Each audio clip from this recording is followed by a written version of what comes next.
Okay, Hare Krishna, good evening. Om Gyanatmiranda Gyananjana Shalakaya Chakshunamilitamena Tasmai Shri Guruve Namaha. So, we're in chapter 18. Chapter 18 is called as Moksha Yoga. So, the yoga that concerns itself with liberation. And liberation is ultimately possible to be obtained by devotion to Krishna. That's what will be clarified at the end of this chapter. The chapter begins with a review of all the topics that we've encountered throughout the Bhagavad-gita. Chapter 18 itself serves as a review for all the subject matters we've already encountered. Last week we began our discussion of the summary. We covered verses 1 through 18 last week. I think verses 1 through 18. Let me look at mine a little. Yeah, we covered verses 1 through 18. In the first section of this chapter, verses 1 through 6, Arjuna wanted to ask a clarifying question about the distinction between sannyasa and tyaga. So sannyasa means, well, basically the word sannyasa and tyaga mean the same thing. It means renunciation, or it means to let go. But it appeared even at that time these terms were used in different ways by different wise persons. So Krishna kind of speaks about the different conceptions of these two terms, sannyasa and tyaga. And then he gives his own opinion about the two. And the essential message that we discussed last week is that sannyasa, or renunciation, is something that happens internally. It is not so much what's going on externally. Although there is a part of the culture that concerns itself with actual renunciation from the world, an actual retreat from the world to the monasteries or to the forests, Krishna's conclusion in this section that we discussed is that true renunciation happens inside. And there may be a person who is engaged with the world but internally renounced. And there can be a person who's renounced externally from the world but internally attached. That's quite possible. And so his conclusion is that a true renunciate is one who's renounced inside, giving up all the fruits to God, giving up the sense of agency, that he's an agent or a doer of things in this world. He gives all of that up, even while engaged in the world. This is the conclusion about renunciation. So one is truly renounced when they're internally renounced. Only then can you authentically renounce the external world. Otherwise, not. So how is it possible for such a person to be renounced internally? It must be a certain type of knowledge that they have that allows for that renunciation. Otherwise, Krishna does clarify in verses 7 through 12, everyone is renounced according to the different guna that they're under. So if they're in the mode of passion, they renounce things that are difficult, that makes them uncomfortable, they give it up. That is also renunciation. People who are in the mode of ignorance, they renounce things that are good for them and accept things that are bad for them. So everyone is renouncing. There's no one in this world who's not renouncing. You see so many TV shows or movies, they say in the movie, there's some romantic relationship, you mean the world to me. And then next episode, I renounce you. You're just not doing it for me anymore. I don't think this is gonna work. Like this. There is so everyone is renouncing. What is the specialty of renouncing? Everyone, Krishna makes this point in 7 through 12. Everyone is renouncing. We also renounce. Now I renounce the morning program many times in the week because I'm tired and I just decide to renounce the morning program. So everyone, what is the specialty of renouncing? Everyone is renouncing something according to the guna of nature that controls them. Right? So for a person to be authentically renounced internally, there must be a certain knowledge that allows for that level of renunciation. Because I renounce the morning program, but not because I have anything deep going on inside. It's just something very physical, external. I'm tired. I'm uninspired, or whatever it is, something not deep. So if a person is authentically renouncing the world, there must be some knowledge that allows for that. So then Krishna describes what is that knowledge that allows for that authentic renunciation. It was so in verses 13 through 18, this is a little review of what we did last week. I'm just glossing it now. What is the knowledge that allows a person to renounce in that way?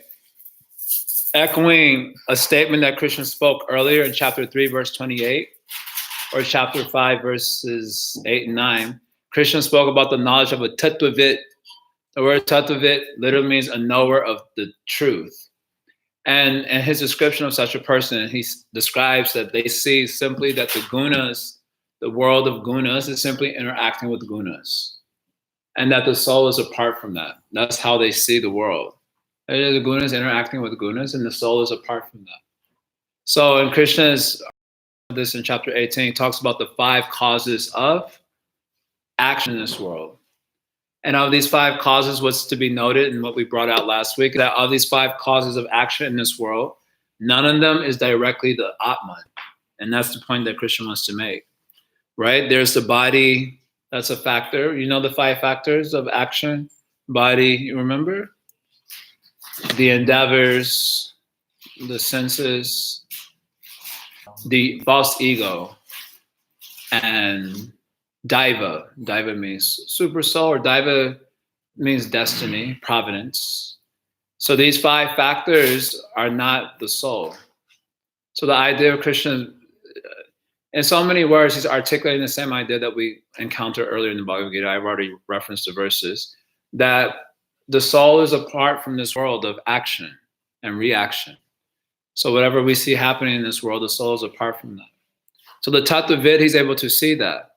What we see is I'm interacting with the world. What the Tattvavid sees is gunas interacting with gunas. And therefore he can be detached from it. Just like if you have, the same example I've given many times in these discussions, you have a lucid dream, then you see the world as dream energy acting with other dream energy, right? It's interesting to reflect. Have you ever had a lucid dream? You can recall having a lucid dream, like when you know you're dreaming. It's a very weird experience to know that you're dreaming, and how your consciousness changes once you know that you're dreaming. Then how do you see that dream reality? You see it in a very different way. I imagine we see it more like a virtual reality than an actual reality itself. Not a reality to involve yourself with, to take very seriously. Like I remember my first time having a lucid dream. I had a reoccurring nightmare for many, many years of my very young life. And I remember kind of telling myself right before I went to sleep, this is like 9 or 10, that I was going to remember that this was a nightmare, because it was a recurring nightmare that I always had. And then I had this dream, the same reoccurring nightmare would happen, someone coming to murder me, something, crazy and dark like that. Probably some past life thing. Sorry, this is the real world we're dealing with, so you got to hear about this sometimes. So I told myself that I was going to remember, and I did remember. I was dreaming. And so in the dream, my brother in the dream was like very frightened. And I was like, it's all right, just be calm. But knowing that he was part of the dream world, this thing that was coming after me was also part of the dream world, your whole consciousness shifts if you're seeing the world in that way. So imagine such a tattvavid, he sees a world of gunas interacting with gunas. He doesn't see himself being a part of this world. This is his knowledge. Because of a vision like that, he becomes genuinely renounced inside. So he can also, if he so desires, renounce outside as well. But this is the foundation of his internal renunciation. You can just see there's just a world of gunas interacting with gunas. Understand? A very simple point, but not simple to realize, but simple in terms of what Krishna's describing here. So developing this idea a little bit more comprehensively in verses 19 through 39. We're not going to read through these verses, but Krishna starts to talk about all the different components of action in this world. In 19 through 22, he talks about knowledge in relationship to the gunas. In 23 through 25, he talks about action in relationship to the gunas, like actual activity. Because before you act, there is some sort of knowledge that is the impetus for action, right? Just like Paneer was today, right? We have Wednesday means Paneer night at Bhakti Center. So that knowledge is there, so you can see that there's a certain type of activity that follows. We were outside, we're like, gotta run. What's wrong? Paneer. Pew! You all start scattering towards the top of the building. normally we're pretty lazy. We would go to the elevator and press, but because it was 6:28, so we all just skipped, in like 2-3 steps, you cover the whole staircase and then go to the other one. So the knowledge precedes action. So the Christian talks about knowledge and gunas, action and gunas, the performer of action in the gunas, the intelligence in relationship to the gunas, the determination in relationship to the gunas, and their happiness in relationship to the gunas. So all of these aspects of basically our experience in this world is covered in that section 19 through 39. But the main point or idea is the idea that was coming from the previous section also, that in all these factors of activity, you will not find that the soul is there. The soul is apart from this. This is the point that Krishna is making. And this understanding is what allows for a karma yogi, devotee even also, again, to be renounced from this world. Whether they're renounced internally or they're renounced externally, this is what allows that to take place. You understand? So starting with verse 40 to the end of the chapter, Krishna now gives a proper summary of all the topics that he has covered. So in verse 40 through 44, he first brings up Varna Dharma, because the context of his teachings is the society of Varnashram. So in order to get the context of what he's talking about, then you should understand what is Varnashram. So he talks about Varna Dharma in 4 verses. So the Dharma of the Brahmana, the Dharma of the Kshatriya, Dharma of the Vaishya, Dharma of the Sudra. And he speaks of these dharmas as, he uses word swabhavajam, Brahma karma swabhavajam, Kshatriya karma swabhavajam. So this word swabhavajam means born of their swabhava. The type of activity they're performing is born of their swabhava. Understand? Swabhavajam means born of your nature. So the idea is that in proper times, proper culture where people used to breed, people, and there was a time in history where people used to breed humanity, and they were very attentive to the type of person they were copulating with. They're not just, there was nothing like love. And this is a very new concept. Like I heard it's like Victorian, it's like kind of appeared in the late 19th century. Someone was telling me that. I don't know how true this is. But they said in that era, then the society started to shift from more like marriage out of like a contract for building a stronger family. That used to be the impetus for marriage. Basically building a stronger dynasty. That was the point. Children was the point of marriage, and building your family and making it more powerful. Sure, this is the idea. And in Vedic culture, there was more subtle understanding. You want to maintain a proper society. So intellectuals would, combine with intellectual, warrior mentality like that. And that way you produce children of the same mentality. So this is called swabhavajam. So the type of duties were informed by the type of nature that you had. Now, modern times, no one knows what their nature is because we're jacked up. We're jacked up. No real fault of anyone in one sense. Everyone's born in ignorance. But mom and dad got together out of love. Grandma and grandpa got together out of love. Great grandpa and great grandma got together out of love. And that way, everyone just getting together out of love. No one is thinking about what is the nature of their children going to be and all of that. So now we are the products of this Varna Sankara, means mixed nature. So we don't know what is our swabhavajam. Or we know, it's mostly just demon. It's like we have that clarity at least. But it doesn't tell us what to do. We don't know what to do with our nature. Many of us are having this confusion now. This question comes up so many times. What is my nature? What is my nature? So they cannot know. So they don't know. But here this time, swabhavajam. It was very clear you had a particular type of nature, so you were engaged accordingly. So along with the swabhavajam came your occupation. Krishna uses this word in one verse. I actually didn't note it here. Forget which verse it is. I think it's 44. Where he says sahaja, means along with. Your occupation came along with your swabhava. This is the idea. So he kind of glosses this in 4 verses or 5 verses, 40 through 44. On the basis of this varnashram, then in 45 through 49, he summarizes karma yoga. Now, karma yoga is the application of, you understand this Varna Dharma topic? I just glossed it. Varna Dharma, you understand? It is very straightforward. There's no confusion here. So karma yoga means the application of Varna Dharma, but not being impelled by Rajaguna, material desires, but being impelled by Sattva-guna, the desire for self-understanding. Okay, you understand? In the Vedic culture, Varnashram culture, they want activities that are in accordance with their nature so they can enjoy in this world. And after they die, they can enjoy in Svargaloka, in heaven. That is a general mentality. That means that their application of Varna Dharma is impelled by Rajaguna. They want to enjoy in the material world. But a karma yogi, he also does Varna Dharma. So he looks externally the same as this materialistic person. But inside, there's desire for self-understanding, realization of Atman, liberation, these higher ideas. It's called karma yoga. So Krishna talks about that this person who is karma yogi does Varna Dharma. Inside, his focus is for higher self-understanding.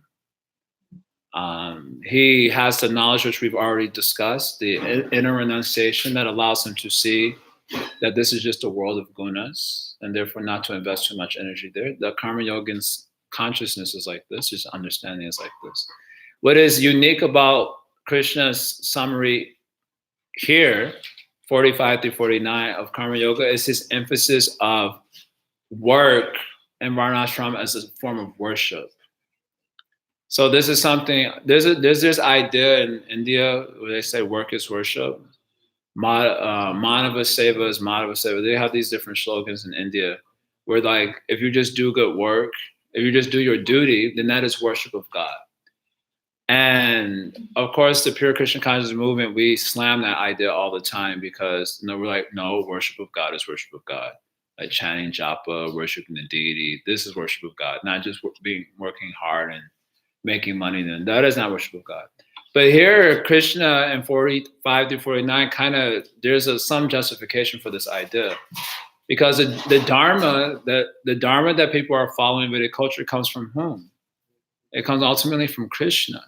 So you remember this section in Bhagavad-gita, chapter 3, verse 10 through 16? You remember this section? Of course not. Why would anyone remember that? And so Krishna is talking about the circle of life that is functioning on or rotating on the strength of yajna. You remember this? Krishna says, from him comes the Vedas, from the Vedas comes Dharma, from Dharma, yajna, because in order to do any duty, some sacrifice has to be made. From yajna, rain, from rain, food, from food, humans, who then perform Dharma, and then yajna. In that way, the circle of life is moving, and it moves on the strength of yajna. And then Krishna says, this is 3:14 and 15, these two verses. And then Krishna says, in this way, I am situated in the acts of yajna, which are based on Dharma. He uses the word akshara there. The akshara, the transcendence, is situated in those acts. So here, Krishna's emphasis in 45 through 49 is like this, that work is actually a form of worship of the Supreme, especially when done with that awareness. Because the Dharma is ultimately coming from God. So if you perform the Dharma, offering things to Krishna with this understanding, then you're called this karma yogi, this understanding is a karma yogi. So this is the main, in this summary of karma yoga, this emphasis is made. Where Krishna then doesn't make this emphasis earlier on in chapter 3 and 5. He brings it up in 3:30, for example. He mentions worship of himself and karma yoga, offering the acts to the Lord. He mentions that in one verse. Maybe in chapter 5, he doesn't bring it up. So it's not a very huge feature of his discussion and his earlier discussion of karma yoga. It comes up, but it's not like a huge feature. You can easily miss it. But here in his summary, that comes up very distinctly, that one is worshiping the Supreme Lord by the performance of his Dharma in the proper way. This is his summary of karma yoga. Then in 53, now what's interesting, maybe we can look at this verse. I kind of didn't note it down. I have my general outline here, but I don't have all my the little detailed notes. And 45, 49, if you do this, hold on, let's just pull it up. Y'all don't have Bhagavad-gita on you, huh?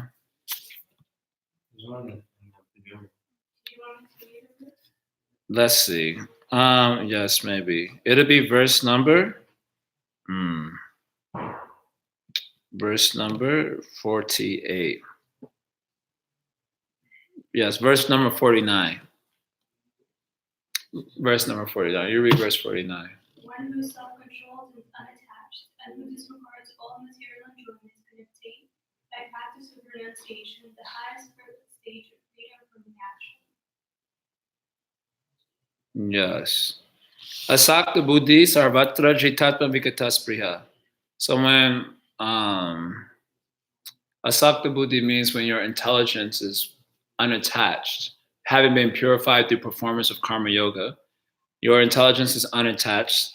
Sarvatra jitatma, this means your mind is regulated or your senses are regulated. Vigataspriya, such a person has given up all desires. Then Naishkarmya Siddhim, he attains the perfection of Naishkarmya. The word Naishkarmya means freedom from karma. And also means in this context, it means freedom from the obligation to do duty in this world.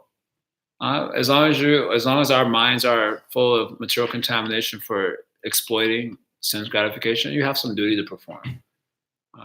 But when you are giving up the world of sense gratification, you're an enlightened person. You can literally be happy by sitting down. Like that's all it would take for you to be satisfied, just sitting down.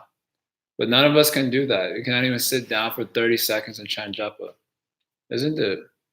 Make it from I've been trying this exercise of sitting in one spot and not moving like the body, the head, or anything. So I've been suggesting to other doers try it out. So it's an interesting exercise. It's an interesting test of willpower. As soon as you sit down straight, and the mind is aware of your determination that day, immediately, first thing that happens, you start feeling your nose is itching. That's the first thing that happens. You're like, dang, is it really itching? That's a good sign. No, that's a good sign. That's a good sign. At least you have some willpower or some awareness. I was doing this one. Dang. Like we already scratched it.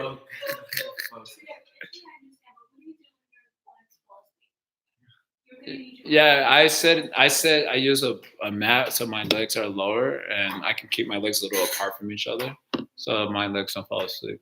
But that's it. When you sit down, first it's not moving. Immediately the mind starts tripping. It's like wiggle your toe, bro. Just wiggle it. It's not a big deal. Just wiggle. You don't even have to move. Just wiggle.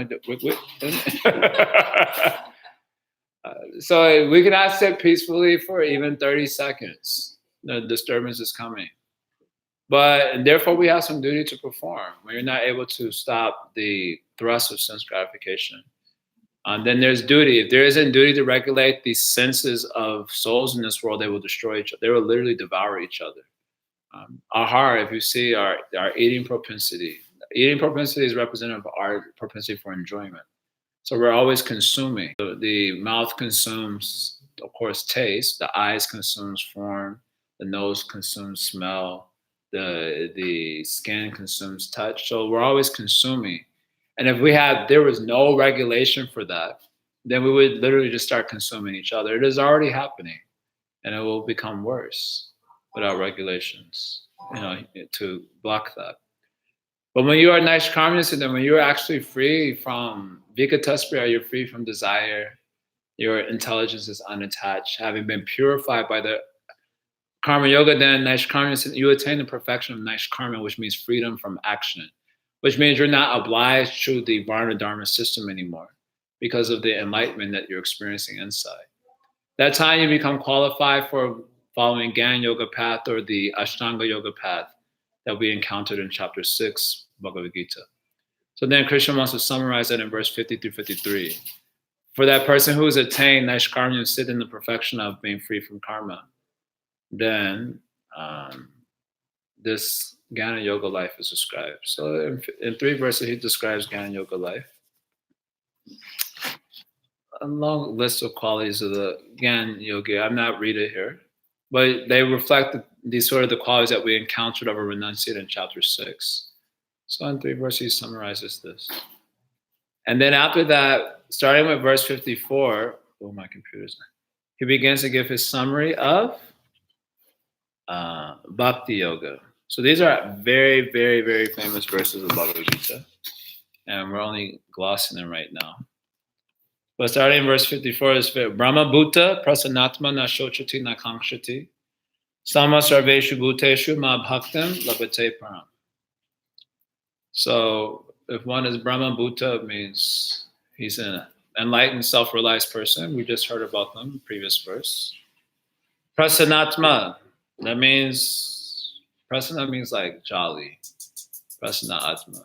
Prasana means jolly or like satisfied. So he's always satisfied. For a person who's self-realized, he's always in a state of satisfaction. Prasana Atma. Na shochati na kankshati. So he does not lament for anything. He's not hankering for anything. And that is for the conditioned souls. We lament the past. We hanker for the future. And in the present, we are bewildered. That is our situation. But na shochati na kankshati. This guy, there's enlightened Garudev, just no lamentation, no hankering, no bewilderment.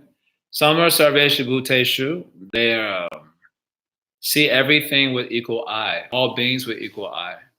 You cannot be said to be self-realized unless you see no one as your enemy, because you see everyone as yourself or like yourself, not as you in the literal sense, but like yourself. Because one jiva or consciousness is not different from another. Well, when we make distinctions, it's on the basis of the gunas, right? Their body and mind, which is a part of the gunas. You make distinctions called this demographic, that demographic. Some distinction is there, and then you make friend and enemy. But if you see the jiva, no jiva is different from any other jiva. We're all the same, Satchidananda, like little particles of light floating around in these bodies. Some of us have this body, some of us have that body. When you realize yourself, then you realize who everyone else is also. Or I say the opposite way also to clarify. If you objectify yourself, then you objectify others also. You objectify yourself by seeing yourself as a material body. This is called self-objectification. So because you see yourself as a body, then you see others as body, or you objectify them. We often say objectification is bad. You should not objectify others. Especially it's usually brought up in the context of women. Don't objectify women when they're chastising men.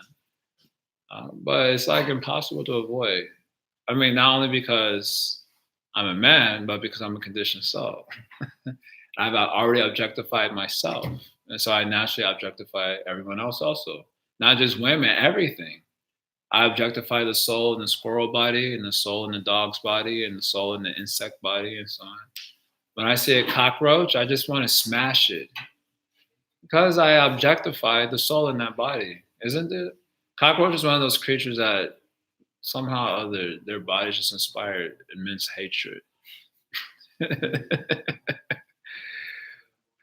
But if you see soul, the soul in this body is not different from the soul in cockroach body. The soul in this body is not different from the soul in Donald Trump's body. Or make a more difficult meditation. The soul in this body is not different from the soul in a Hitler's body. But so long as you see in terms of friend and enemy, that means you're not seeing soul. So you don't have self, you're not an enlightened person. Now, of course, people will get upset when you say things like this. Because they say, but that you have to still act properly. Yes, because you see material body. So for you, practical activity is required. Dharma is required because you see material body. But Krishna's talking about another type of person here. The person who doesn't see like that. He is sama sarveshu bhuteshu. You see everyone is soul over here. Someone comes to such a person complaining about Donald Trump. Okay. Maybe he see you are very disturbed by it, so they may hold space for you. As they say. They may hold service. Donald Trump is there. Yeah, sometimes Hiranyakashipu also, gets into office. That happens sometimes. I'm gonna go on with my bhajan. Even I think when the devotees in Srila Bhaktisiddhanta's time, they were complaining about the British. And Srila Bhaktisiddhanta said, British are very nice. And he gave a reason because they don't disturb our bhajan. Actually, they're helping. They're very nice. What is the disturbance? So they have another thinking. So this Sama Sarveshu Bhuteshu point, it's very hard. This is a real, what they call it, litmus test of your enlightenment. Sometimes people ask us, how do I know if I'm enlightened? I'm like, don't even play. How do you know when you had enough to eat? Does someone else have to tell you, or do you know automatically? So here's litmus test. If you're Brahma Bhuta, first of all, Prasana Atma, you satisfy in like any situation. Literally, you can be satisfied sitting down and drinking water. So already I'm off. I already lost. I'm already, off the list. Not shochuti, not kankshati, no lamentation or bewilderment, seeing all beings with equal eye. This is a real good litmus test here. Finish. Then my bhaktam labate param. Such a person obtains my supreme bhakti. So this is Krishna now giving summary about bhakti yoga. Such a person obtains my supreme bhakti, this sort of person. It kind of, the way Krishna's presenting it here, it seems like there's somewhat like a step. First karma yoga, then you attain the perfection of Naishkarmyam, and then after Naishkarmyam, the Jnana yoga, and then this Jnana yogi person is kind of described his nature, and then ma bhaktam labate, where he can attain bhakti. It does seem like there's a little bit of a sequence in terms of the yoga system here, but that is not exactly precise because bhakti yoga is not depending on going through the steps of, let's say, karma yoga or Jnana yoga. It depends on primarily sadhu sangha. But in any case, a person obtains supreme bhakti when he has this sort of nature. There's a pure devotion. It can be obtained when you're like this type of person, when you're really self-realized, then devotion will be deep. Next verse he says, Bhakti mama vijayananti. Yavan yash chasmi tatuta. These are very famous verses. Tato mam tatuto gyantva vichitetaranantara. So he says, only by this bhakti yoga, ma bhakti labate param, if you attain the supreme bhakti, only by this bhakti yoga can you understand me. Bhakti mam avijananti. Yavan yash chasmi tatuta. In truth. Bhaktyama abhijananti yavanyash tatuta. You can understand tato mam tatuto gyatva. You can know me as mam, or you can know me as tat. So this word tat is a pronoun that means, it usually refers to Brahman. I always bring up this point when I say this, but in Shastra there's a pronoun issue also. Modern world, there are pronoun issues there. Now people want to be called all sorts of things, they, zer, they, and them, and identifies this, identifies that. They have some pronoun issues there. So in Shastra also, the pronoun issue is there. But the pronoun issue is that the pronouns are very vague. You don't always know what they're talking about. So tat literally just means that. That's what it literally means. But it is a pronoun that is used to refer to Brahman in the Shastra for the most part. They have called tat padartha gyan and tvam padartha gyan. Tat, there's a statement in Upanishads, tat tvamasi, which means you are that. That's literally what it means. You are that. And in person, they say that this is one of the Mahabhagyas, the great utterances of the Vedic knowledge, that you are that. Which, like, if you were to say that to anyone now, they probably would appreciate it. I was going to say that they were like, what? But they're probably like, that's beautiful. You would say, you are that. And you say it with like a sort of spooky voice. You are that. They're like, wow. But tat tomasi. So tat means Brahman, and tvam means you. So the idea in the impersonalist idea is that the jiva is God. That's how they try to interpret it. But tat tvamasi, so there can be knowledge about tat and knowledge about tvam. And for Mayavadis, the knowledge of their oneness. But we also have tat padartha gyan, knowledge of Brahman, and tvam padartha gyan, knowledge about the jiva. And of course, for Vaishnava school, they see distinction. So in any case, if you want to know Krishna either as himself in his personal form, mam, or you want to know him as tat, as that Brahman, then you need bhakti yoga. So our acharyas give big commentary on this verse. Bhakti, whether you want to know God as in his impersonal feature, or you want to know him in his personal feature, then you require bhakti yoga to achieve that. Vishate tadanantaram. Such a person can then enter inside that truth.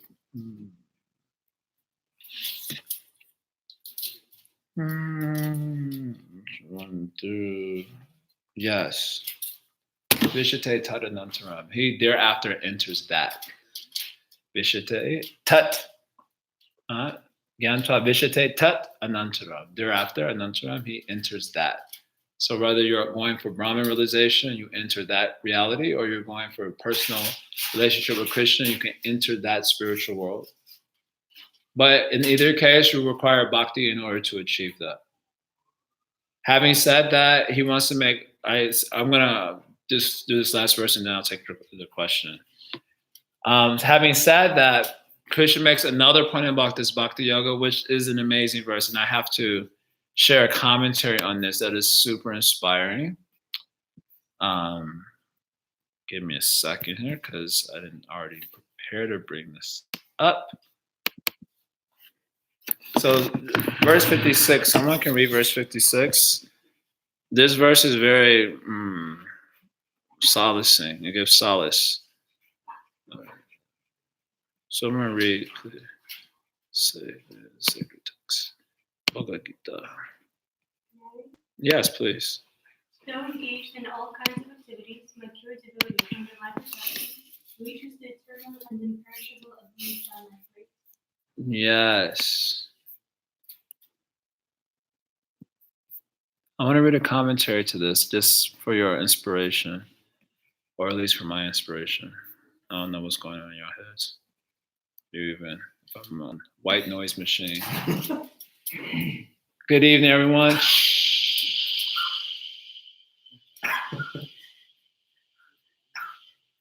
By the body language, that's what it seems like sometimes. Everyone's like. So at least I'll be inspired. So that's important to me because I mostly think about myself as a conditioned soul anyway. But so sarvani karmanapi sada kurvanama vyapashraya. So here Krishna is saying, although a person is sarva karmani, means he's engaged in all sorts of activities in this world. Sarva karmani api, although engaged in all sorts of activity in this world. The sense of this, as we'll see in this commentary, the sense of this is that even though he may be engaged in his pious karma, but he may also be engaged in other ways because he has material desires.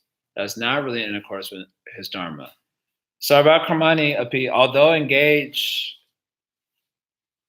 in all sorts of ways in this world, mavya pashraya, if he takes shelter of me, ma prasada avapnoti shashvatam padamavayam, then by my mercy, such a person, devotee, avapnoti, he will attain the eternal padam. The word padam means place. You know, according to your